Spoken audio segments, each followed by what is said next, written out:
Hey guys, how's it going? Zombie here, and we are going to do a bit of a review today. Today I want to talk about Zelda: A Link Between Worlds, which is a sequel that happens a long time after A Link to the Past, the old Super Nintendo game. And that is a game which is either my favorite or second favorite Zelda game. A Link to the Past, I love that game, I adore that game, it's really freaking cool. I mean, that's a game I still keep in my bag to play, like, on lunch break at work, on my Game Boy Advance. It's just a fantastic game and I love it. And A Link Between Worlds, it's freaking awesome. I mean, the nostalgia effect is the first point we're going to talk about. It feels perfect. It feels just right for a sequel to a game in a previous game in the series. On the same timeline, you can tell where it fits in the timeline, you can tell what Link it is. It's not the same Link, it's in the future. It talks about the Link from Link to the Past as if it was a long time ago, but it carries on with the spirit of the game by making it play very similar. It plays just like it, but adds a few new fresh mechanics to it to keep things, well, I guess fresh, that's the best word for it. And it's just so freaking awesome how they did it. I mean, the music, it brings back all the nostalgia effect that you hope it would. You have the field music, you have the same dungeon music. It's just kind of remixed to be more well orchestrated, so it feels like a fan orchestration of it that is done very lovingly and carefully. It just feels like it's done really well to please the fans on how they did this sequel. And the map, oh, the map. It's basically the same map that you had in Link to the Past. It's just, well, it feels like it takes place a little bit farther away, but you can tell it's the same world, the same map, the same area. Everything is located where it was before in Link to the Past, like the village is in the same spot, Zora's Domain's in the same spot. Everything is where it should be. It's just later now, so there's some geographical differences now that weren't there before.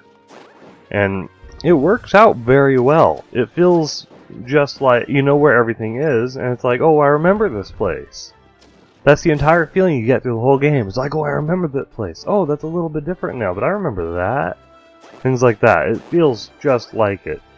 And pretty much everything feels as it should, but a little bit fresher. I enjoyed that so much about this. That nostalgia effect is definitely there from the map as well. Because it just brings back all the memories. If you know your way around Hyrule thanks to A Link to the Past, you'll know your way around Hyrule in this. So finding my way to places has not been an issue at all. Okay, and now for the core mechanics. This is a big one in all Zelda games. How well does it play? How good is the combat? How well just does it work? Does it all work together pretty well? Yes, it does. As I said, it feels just like A Link to the Past. They tried to make it a loyal successor to the game.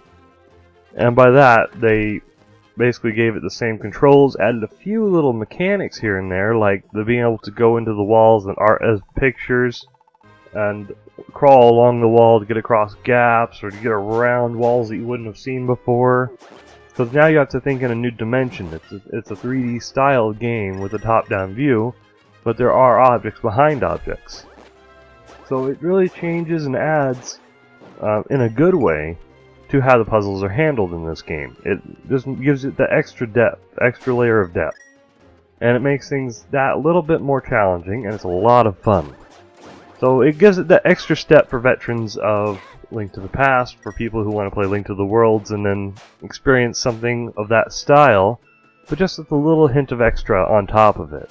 And it does a really good job with it. All the mechanics are tight, the movement works great, the combat works great, everything feels as you would like it to feel.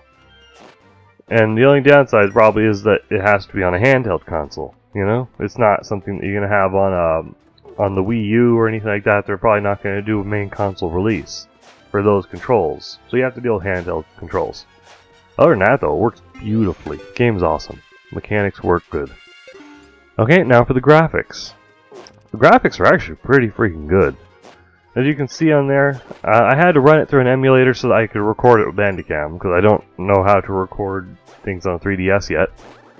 But the game does look good on the 3DS, and the 3D is pretty cool, but why would you play with the 3D on that? I don't know, it just didn't seem right to me.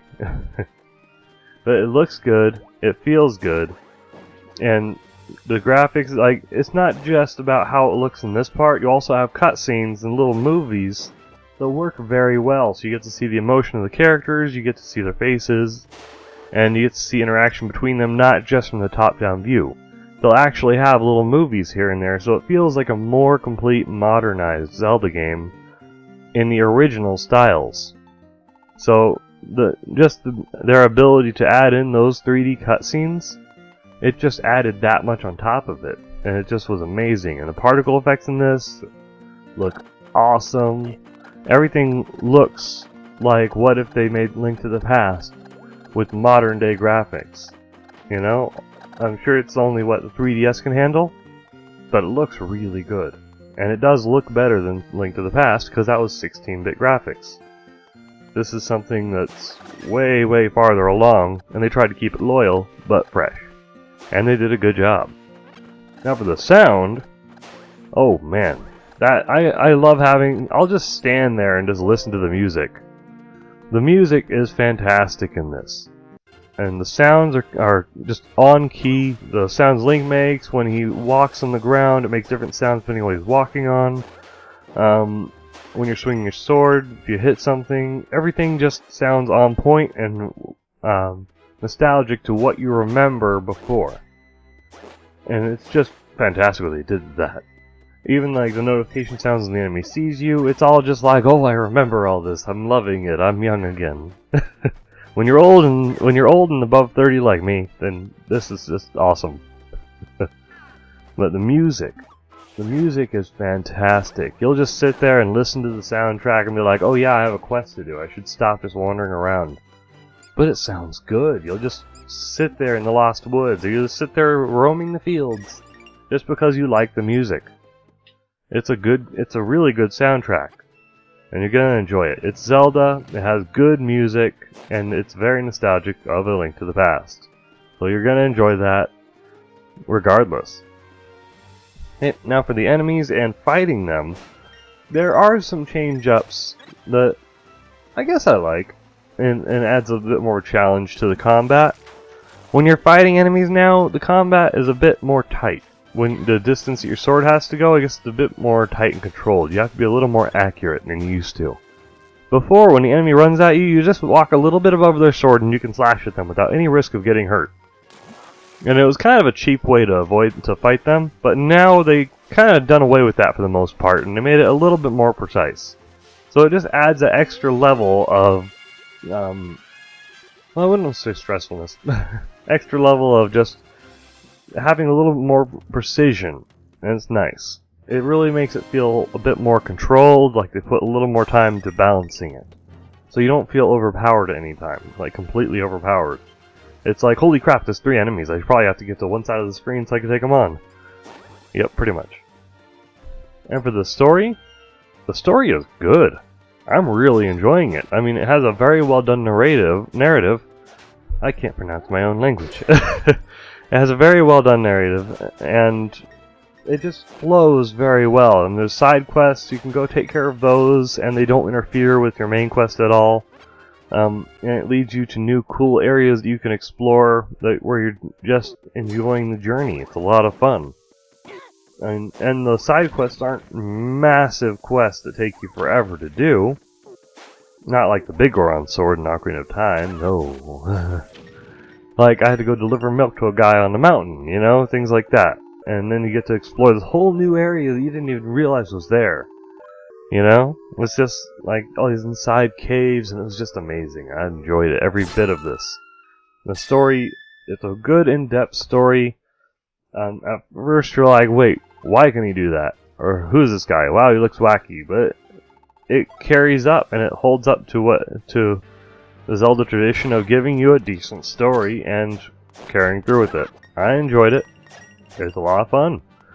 You're not playing this to have Gears of War, you're playing this to have Zelda. and it delivers just that. Now for the side quests, I feel like they could have given me more side quests. If anything. I'm a big fan of being able to run around in a game for hours and not really accomplish anything, but just do all the cool little side things too. You know, like Oblivion, where I got about 1,000 hours in. And then Skyrim, where I also got about 1,000 hours in, because I played through it twice. Yeah, I'm one of those people. And side quests, just chock full of side quests, would have made me a little bit more happy if they had those extra little bits in there. They don't have that many. Like, you have a few, but it's not a lot. You know, so that is probably the only real downside to me. So all in all, it's a fantastic game, and I think I would have to rate it about 9 DDR pads out of 10. Okay, so have a good one, guys, and I will see you later.